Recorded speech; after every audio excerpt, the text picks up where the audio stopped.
Good morning మ్యాగజైన్కి స్వాగతం. ప్రముఖ దినపత్రికలు వస్తున్న వార్తలు వెనక జరుగుతున్న పరిణామాలు చూద్దాం. ఈనాడు చూస్తే ఉపరాష్ట్రపతిగా రాధాకృష్ణన్ ప్రమాణాన్ని హైలైట్ చేసింది.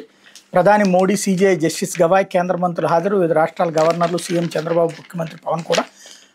భారత 15వ ఉపరాష్ట్రపతిగా చంద్రాపురం పొన్నుస్వామి రాధాకృష్ణన్ బాధ్యతలు చేపట్టారు. శుక్రవారం రాష్ట్రపతి భవన్లోని గణతంత్ర మండపంలో రాష్ట్రపతి ద్రౌపది ముర్ము ఆయన చేత ప్రమాణం చేయించారు. కార్యక్రమంలో ప్రధానమంత్రి నరేంద్ర మోడీ, మాజీ రాష్ట్రపతి రామ్నాథ్ కోవింద్, సుప్రీంకోర్టు ప్రధాన న్యాయమూర్తి జస్టిస్ బిఆర్ గవాయ్, మాజీ ఉపరాష్ట్రపతులు హమీద్ అన్సారీ, వెంకయ్య నాయుడు, జగదీప్ ధన్కడ్, కేంద్ర మంత్రులు రాజ్నాథ్ సింగ్, అమిత్ షా, కింజారపు రామ్మోహన్ నాయుడు, కిరణ్ రిజిజు తదితరులు పాల్గొన్నారు. ఆంధ్రప్రదేశ్ ముఖ్యమంత్రి చంద్రబాబు నాయుడు, ఏపీ, తెలంగాణ, త్రిపుర, గోవా గవర్నర్లు అబ్దుల్ నజీర్, జిష్ణుదేవ్ శర్మ, నల్లు ఇంద్రసేనారెడ్డి, అశోక్ గజపతి రాజు, ఏపీ ఉప ముఖ్యమంత్రి పవన్ కళ్యాణ్, రాజ్యసభ విపక్ష నేత మల్లికార్జున్ ఖర్గే, సుప్రీంకోర్టు న్యాయమూర్తులు, ఇతర ప్రముఖులు హాజరయ్యారన్నట్టు వార్తని హైలైట్ చేశారు. అయితే నేపాల్ తాత్కాలిక ప్రధానిగా సుశీలా కార్కి తొలి మహిళ నేతృత్వం. విశ్రాంత చీఫ్ జస్టిస్ చేతికి పగ్గాలు. ఆమె బెనారస్ హిందూ యూనివర్సిటీ పట్టభద్రురాలు. ఒప్పందం మేరకు పార్లమెంట్ రద్దు. 2025 మార్చి 21 తాజా ఎన్నికలు. నేపాల్ తాత్కాలిక ప్రభుత్వానికి విశ్రాంత ప్రధాన న్యాయమూర్తి జస్టిస్ సుశీలా కార్కి నేతృత్వం వహించనున్నారు. ప్రధానిగా ఆమె నియమిస్తున్నట్టు అధ్యక్షుడు రామచంద్ర పౌడేల్ శుక్రవారం సాయంత్రం ప్రకటించారు. రాత్రి 9:30 గంటలకు ఆమె ప్రమాణం చేసి బాధ్యతలు చేపట్టారు. మహిళలు ఎవరు ఇంతవరకు నేపాల్కి ప్రధానిగా లేరు. ప్రధాన న్యాయమూర్తిగా సేవలు అందించి తొలి ఏకైక మహిళగాను జస్టిస్ సుశీల నిలిచారన్నట్టు వార్తని హైలైట్ చేశారు. లేకపోతే డ్రైవర్లే డైరెక్టర్లు, బంధువులేని బెనామీలు. 8 డొల్ల కంపెనీలు, 16 మంది బెనామీలు. మద్యం ముడుపుల సొత్తును వైట్లోకి మార్చేందుకు చెవిరెడ్డి ఎత్తుగడ. తిరుచానూరులో 35 నుంచి 36 కోట్ల విలువైన భూమి 2.93 కోట్లకే సొంతం. విక్రయదారికి 24 లక్షలు. మిగతా సొమ్ము బెనామీ సంస్థలోకి. డ్రైవర్ పేరుతో కంపెనీ, పిఏ యజమానికి ఇంకొకటి, ప్రజా అనుచరులు, సమీప బంధువులు డైరెక్టర్గా మరొకటి, ఇలా ఒకటో రెండో కాదు ఏకంగా 8 సంస్థలు రిజిస్టర్ చేయించారు. ఒక్కో దాంట్లో 2 చొప్పున మొత్తం 16 మంది బెనామీలను డైరెక్టర్లుగా పెట్టి డొల్ల కంపెనీలు సృష్టించారు. ఇవన్నీ ఒకేసారి ఒకే చిరునామాతో ఏర్పాటయ్యాయి. మద్యం ముడుపుల ద్వారా కొలగొట్టినటువంటి నల్లధనాన్ని తెలుపుగా మార్చుకునేందుకు వైకాపా నేత మద్యం కుంభకోణం కేసు కీలక నిందితుడు చెవిరెడ్డి భాస్కర్ రెడ్డి అనుసరించిన నేర విధానం ఇది. ఈ డొల్ల కంపెనీలు బెనామీ డైరెక్టర్లను అడ్డం పెట్టుకుని తిరుచానూరు ఆలయ ప్రధాన అర్చకుడి భార్య పేరిట ఉన్న తిరుచానూరులోని 35 నుంచి 36 కోట్ల విలువైన స్థలాన్ని 2.93 కోట్లకి చెవిరెడ్డి తాను పరం చేసుకున్నట్టు సిద్ధర్యాప్తులో తేలింది. విక్రయదాటి 24 లక్షలే నేరుగా చెల్లించారని, మిగతా 2.69 కోట్ల చెవిరెడ్డి బెనామీ కంపెనీల్లోని డైరెక్టర్లకు అప్పుగా ఉన్నట్టు డాక్యుమెంట్లలో రాయించి ఆయా ఖాతాలో జమ చేశారని సిట్ గుర్తించింది. తిరుచానూరు అమ్మవారి ఆలయ ప్రధాన అర్చకుడి భార్య రేణుక పేరు తిరుచానూరులో ఒకే చోట 2.93 ఎకరాల భూమి ఉంది. దాని మార్కెట్ విలువ 35 నుంచి 36 కోట్లు. తిరుపతి నగరానికి పక్కనే ఉన్న ఈ విలువైన భూమిపై కన్నేసి చెవిరెడ్డి భాస్కర్ రెడ్డి దాన్ని 2.93 కోట్లకి తన పరం చేసుకున్నారు. ఇది మద్యం ముడుపుల సొమ్మేనని సిట్ గుర్తించింది. ఒకే బిట్టుగా ఉన్న 2.93 ఎకరాల భూమిని తొలుత 73.25 సెంట్లు చొప్పున 4 భాగాలుగా విభజించారు. ఒక్కో భాగాన్ని 73.25 లక్షలకు డాక్యుమెంట్ ధర సిఎంఆర్ ఇన్ఫ్రా పేరుతో కొన్నారు. చెవిరెడ్డి భాస్కర్ రెడ్డి రెండో కుమారుడైన హర్షిత్ రెడ్డి ఆ సంస్థ తరపున ఆథరైజ్ సిగ్నేటరీగా ఉన్నారు. డాక్యుమెంట్ ధర ప్రకారం చూసినా సరే మొత్తం 2.9 కోట్లు విక్రయదారైన రేణుకి ఇవ్వాలి. కానీ ఒక్కో విభాగానికి 6 లక్షల చొప్పున 4 భాగాలకి 24 లక్షలు ఆమెకు చెక్ ద్వారా చెల్లించారన్నటువంటి వార్తని హైలైట్ చేశారు. ఇక డైరెక్ట్ వ్యవహారాలు ఏమి తేల్చలేక లిక్కర్ల దాంట్లో రూపాయి పట్టుకోవడం వల్ల కాలేదు, పట్టుకున్నటువంటివి కూడా ఫేక్ అని తేలేటప్పటికి ఇక వీళ్ళ వ్యాపారాల్లో వీళ్ళు చేసేటటువంటి దాన్ని, రియల్ ఎస్టేట్ వ్యాపారాలన్నీ జరిగేది ఇయ్యే కదా.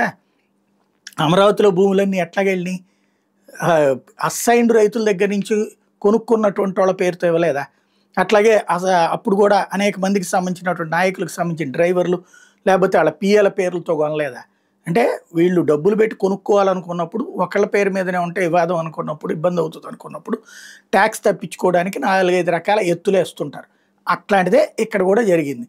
అది వాళ్ళ వ్యక్తిగత వ్యవహారం.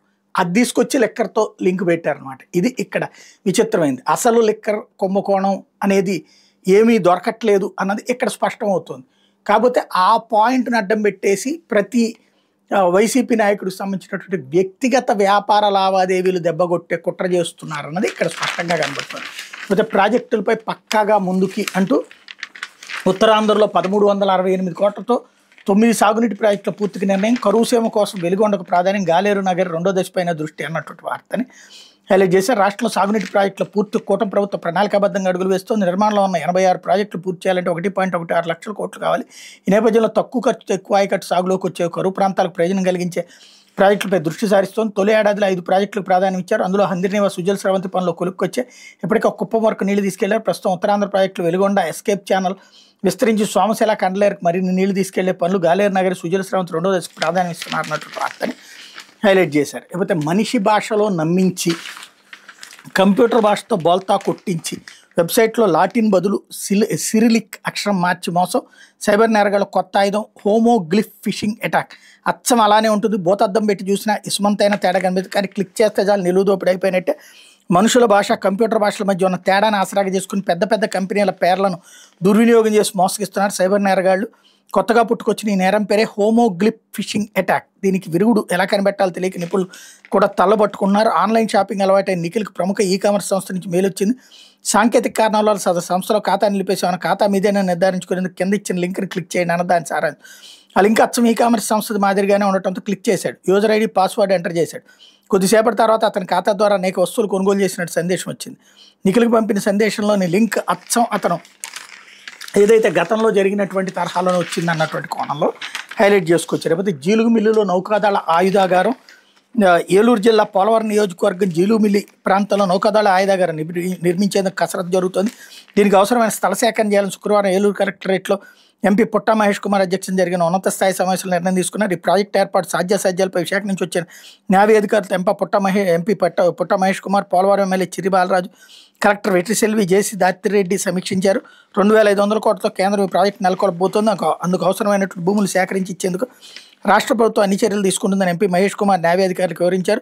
జీలుగుమిల్లి ప్రాంతం ఐటీడీఏ పరిధిలో ఉండటంతో సంబంధిత అధికారులను సమన్వయం చేసుకుని 3 గ్రామాల పరిధిలో 1166 ఎకరాల భూమిని సేకరించడానికి కార్యాచరణ ప్రణాళిక సిద్ధం చేసుకోవాలని సూచించారు.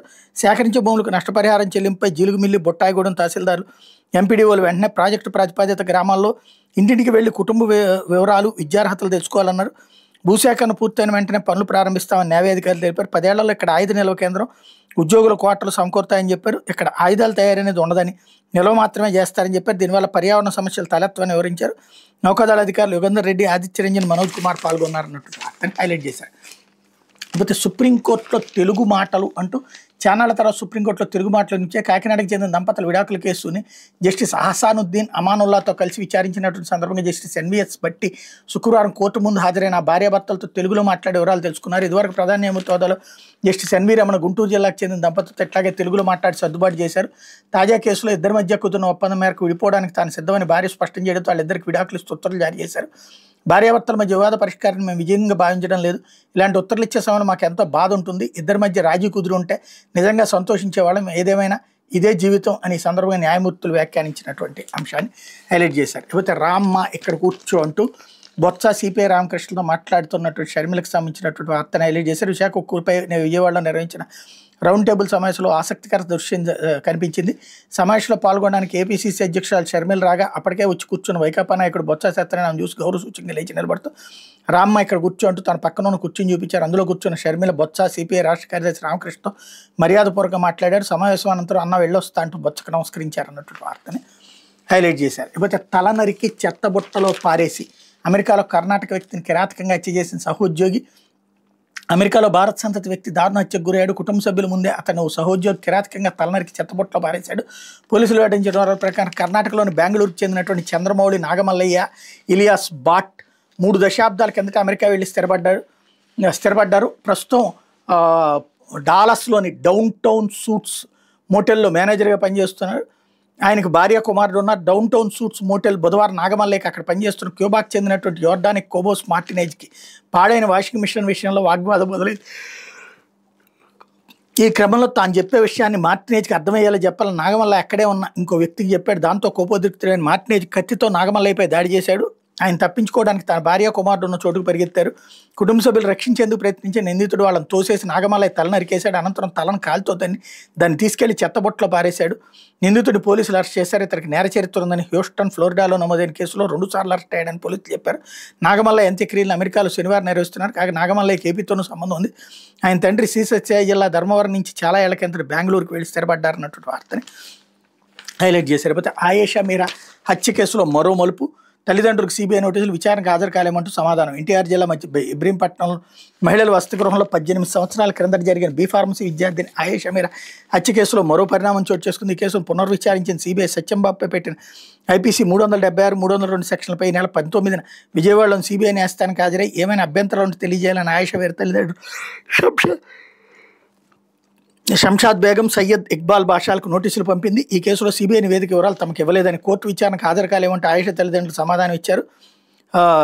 ప్రస్తుతం ఇప్పటిదాకా కూడా తమకు తిప్పుతున్నారు తప్పించి నివేదిక ఇవ్వలేదు అన్నటువంటిది హైలైట్ చేశారు. అయితే వైకాపాకు చట్టపరంగా జవాబు చెప్తాం, ఆ పార్టీతో రహస్య ఒప్పందాలు లేవు, 3P విధానంలో జిల్లాల అభివృద్ధి, బీజేపీ రాష్ట్ర అధ్యక్షుడు మాధవ్ ప్రత్యర్థులపై భౌతిక దాడులు కూటమి లక్ష్యం కాదు, చట్టాన్ని గౌరవించి న్యాయపరమైన విధానాలను అనుసరిస్తున్నాం, వైకాపా రాజకీయాలపై చట్టపరంగా జవాబు చెప్తాం, ఆ పార్టీతో మాకు రహస్య ఒప్పందాలు లేవని బీజేపీ రాష్ట్ర అధ్యక్షుడు పివిఎన్ మాధవ్ స్పష్టం చేశారు. సారథ్యం యాత్రలో భాగంగా శుక్రవారం పశ్చిమ గోదావరి జిల్లా భీమవరంలో ఆయన ఛాయ్ పే చర్చ యూత్ క్లబ్ పార్టీ విస్తృత స్థాయి సమావేశంలో మాట్లాడారు.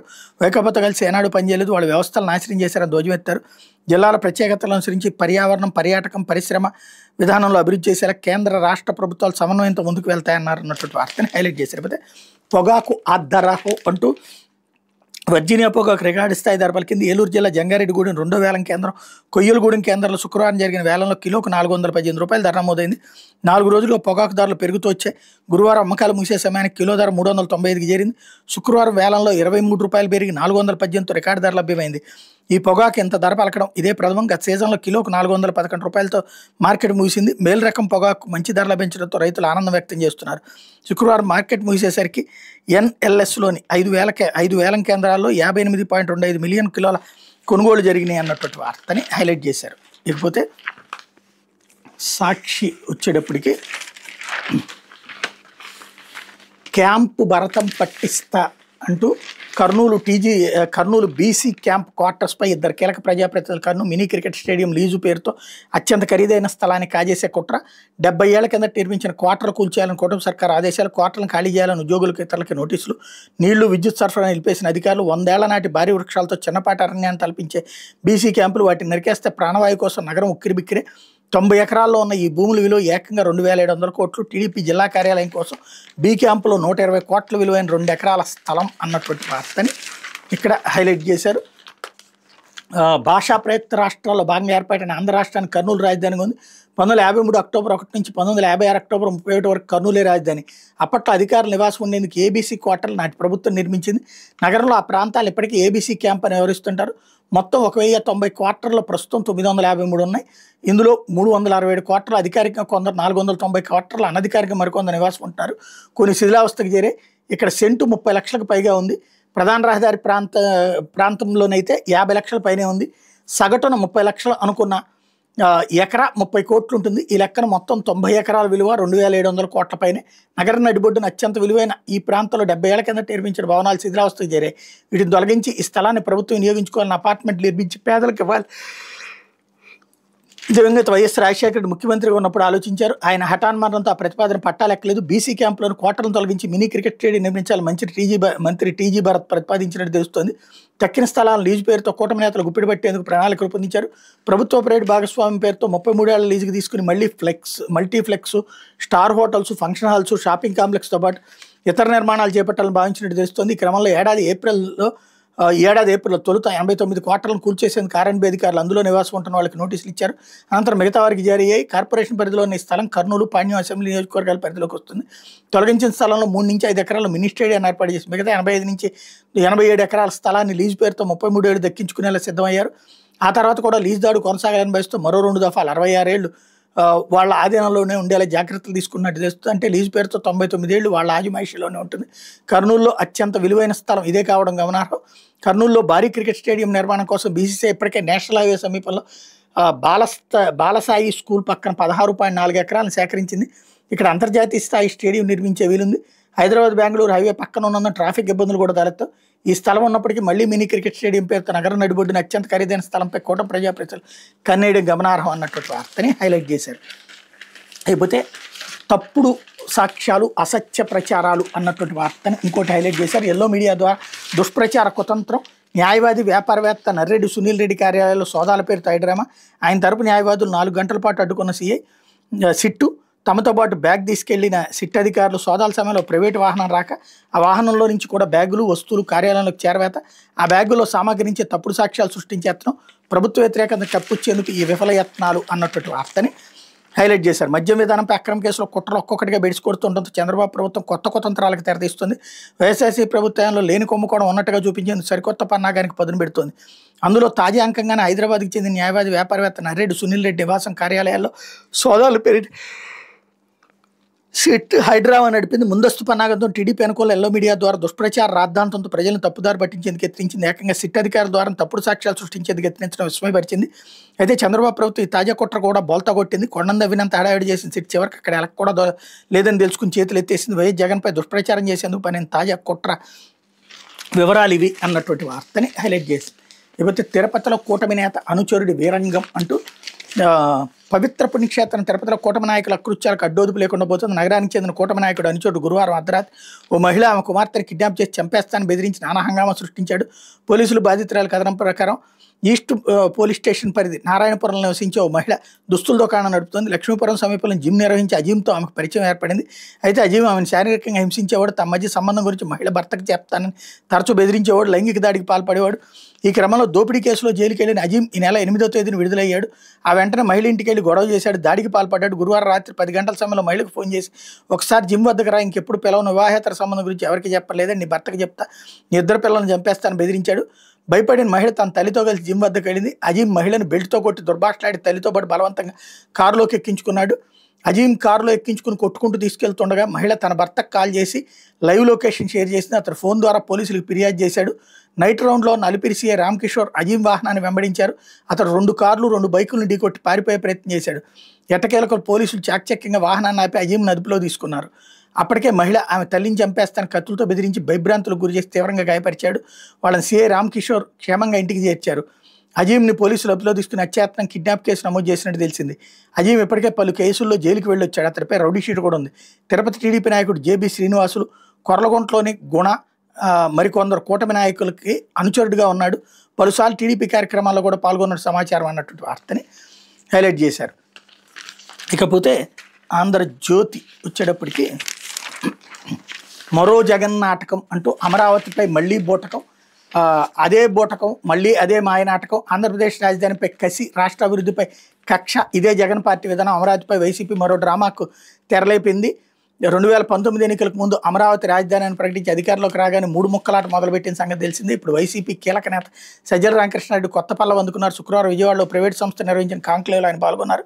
జగన్ మళ్ళీ ముఖ్యమంత్రి అయితే అమరావతి పరిస్థితి ఏంటనే ప్రశ్నకి ఇక్కడే ఉంటారు, ఎక్కడి నుంచే పాలిస్తారని సూటిగా చెప్పారు. తాము అధికారంలో ఉండగా విశాఖ పాలనా రాజధానిని ఉదరగొట్టి ఉత్తరాంధ్ర సెంటిమెంట్ రాజేయాలని ప్రయత్నించిన నోటితోనే ఇప్పుడు విశాఖ వెళ్ళం, ఇక్కడే ఉంటామని సజ్జలు చెప్పడం గమనార్హం. అంతేకాదు అమరావతిలో ఒక్క ఇటక్ కూడా పడలేదు, అది ఎడారి శ్మశానం అని 2019 ఎన్నికలకు ముందు వైసీపీ నేతలు అక్కసు ప్రదర్శించిన సంగతి తెలిసి ఇప్పుడు సజ్జల రామకృష్ణ అమరావతిలో రాజధాని ఉంది కదా, సచివాలయం కూడా ఉంది అని చెప్పారన్నటువంటి వార్తని హైలైట్ చేశారు. వీళ్ళకి పేపర్ సర్క్యులేషన్ ఆంధ్రప్రదేశ్లో 2.5 లక్షలకి దిగజారిపోయింది. అయినా సిగ్గుశారం ఉండదు, నీచ జర్నలిజం చేస్తూనే ఉండాలి. శుభ్రంగా వాళ్ళు కూడా స్టాండ్ మార్చుకున్నారు, సంతోషంగా వాళ్ళు స్టాండ్ మార్చుకున్నారు. ఇక అమరావతి బాగుపడద్దని చెప్పాలి కానీ దాంట్లో మళ్ళీ రాజకీయ ప్రయోజనాల కోసం దాంట్లో నెగిటివ్ స్టోరీలు రాస్తే అది అమరావతికి ప్రయోజనమా నష్టమా? వీళ్ళ ఆస్తులన్నీ హైదరాబాదు, కనీసం ఆంధ్రజ్యోతికి సంబంధించిన రాధాకృష్ణ గారి ఆస్తి ఏది, ఇక్కడ కొండ ఏది, ఇక్కడ పెట్టుబడి పెట్టడు ఆయన, ఇక్కడ ఆఫీస్ కూడా పెట్టడు, హెడ్ క్వార్టర్ ఏం పెట్టడు, మామూలు ఇంతకుముందు ఉన్నటువంటి కార్యాలయాలే ఉంటాయి. ఈయన కట్టే పన్నులన్నీ తెలంగాణలో. ఆంధ్ర బాక్ కోసం అని చెప్పి ఆంధ్ర నాశనంలో కీలక పాత్ర పోషిస్తుంటాడు. నీచ జర్నలిజం అనే పదానికి అర్థం ఏంటి అని ఎవరన్నా అడిగితే కనుక ఖచ్చితంగా గబక్కని తీసి చూపించవచ్చు అనమాట. ఇకపోతే 3 ఏళ్లలో రాజధాని తొలి దశ, ప్రతి పని పూర్తి చేస్తాం, ప్రధానితో ప్రారంభింపజేస్తాం. చంద్రబాబు అమరావతి అభివృద్ధిని పరిమితం చేస్తే చిన్న మున్సిపాలిటీకి మిగిలిపోతుంది. మహానగరంలో మలచాలంటే గుంటూరు, విజయవాడ, తెనాలికి కలుపుకుని వెళ్ళాలి. అమరావతిలో ఒక్క రైతుకి అన్యాయం జరగదు. వారితో మాట్లాడే విస్తరణకు భూములు తీసుకుంటే విమర్శలకు భయపడితే అభివృద్ధి జరగదు. జనవరి కల్లా అమరావతి క్వాంటమ్ మిషన్ 2027 నాటికి పోలవరం ప్రాజెక్టు పూర్తి, భావితరాల కోసం విజన్ 2047, 2028-29 నాటికి ఏపీ తలసరి ఆదాయం 5.42 లక్షలుగా చేయాలని లక్ష్యం. 2033-34కి 10.55 లక్షలు చేయాలి. నిర్దిష్ట ప్రణాళికలతో ముందుకెళ్తే సాధిస్తాం. మెడికల్ కాలేజీలను ప్రైవేట్కి ఇవ్వడం లేదు, బనకచర్లకు వృధా జలాలే వాడుకుంటాం. మీడియా సంస్థ కాంక్లేవ్ సీఎం స్పష్టీకరణ అన్నారు. చాలా మంచి ఆలోచన. 4 ప్రాంతాలు విజయవాడ, గుంటూరు ఇవన్నీ కలపాల. ముందు అది అర్జెంటుగా కలుపుతా చట్టబద్ధం చేయాలి, గెజిట్ చేయాలి. అప్పుడు క్లారిటీ వస్తుంది, అప్పుడు ఒక స్పష్టత వస్తుంది. అది ఎంత తొందరగా చేస్తే అది అమరావతికి బెటర్, తెలుగుదేశానికి బెటర్. అయితే దోపిడీలో దోపిడీ అంటూ తిరుపతిలో చెవిరెడ్డి మార్క్ నయాదంద అంటూ ఇందాక ఈనాడు రాసిన స్టోరీని వీళ్ళు కూడా రాశారంటే ఇది ఫ్యాబ్రికేటెడ్ అని. ఇద్దరు కలిసి రాశారు అంటే, ఒకటేసారి రాశారంటే అది పక్కాగా కల్పిత కథ అనేది ఇక్కడ గుర్తుపెట్టుకోవాలి. లేకపోతే 15వ ఉపరాష్ట్రపతిగా రాధాకృష్ణన్ ప్రమాణం, 15వ ఉపరాష్ట్రపతిగా అట్లాగే నేపాల్ తాత్కాలిక ప్రధానిగా సుశీలా కర్కి ఇక్కడ కూడా రాసుకొచ్చారు. లేకపోతే లోక్సభలోనే వారసులు ఎక్కువ. 543 మంది ఎంపీలు 31% మంది రాజకీయ నేపథ్యం ఉన్న కుటుంబాలే. దేశంలోని అసెంబ్లీలో 20%, శాసనమండలిలో 22% ఏపీలో 8, తెలంగాణలో 11 మంది ఎంపీలు వారసులే. జాతీయ పార్టీలో కాంగ్రెస్లో అత్యధికంగా వారసులు, పురుషుల కన్నా మహిళల్లో అధికం. ఏడీఆర్ నివేదిక అన్నటువంటి వార్తని హైలైట్ చేశారు. కాకపోతే త్వరలో భారత్కి ట్రంప్ అన్నటువంటి ఒక క్వశ్చన్ మార్క్ పెట్టారు. క్వాడ్ సదస్సుకు హాజరయ్యే అవకాశం, భారత్ని చైనాకి దూరం చేయడమే లక్ష్యం. భారత్లో అమెరికా రాయబారి గోర్ వెల్లడి. భారత్లో త్వరలో జరగనున్న క్వాడ్ దేశాధినేతల సదస్సుకు అమెరికా అధ్యక్షుడు ట్రంప్ హాజరయ్యే అవకాశం ఉంది. భారత్కి అమెరికా రాయబారిగా ట్రంప్ ఇటీవల నియమించినట్టు సెర్గియో గోర్ తెలిపారు. గురువారం ఆయన సెనెట్ ఫారిన్ రిలేషన్స్ కమిటీతో మాట్లాడుతూ ఈ సదస్సుకి హాజరయ్యారన్నటువంటి వార్తని హైలైట్ చేశారు. లేకపోతే లిక్కర్ కేసు నిందితులు 18వ వరకు రిమాండ్ పొడిగింపు. విజయవాడ ఏసీబీ కోర్టు ఉత్తర్వులు షరతులు ఉల్లంఘించరాదని పైలా దిలీప్కి మందలింపు.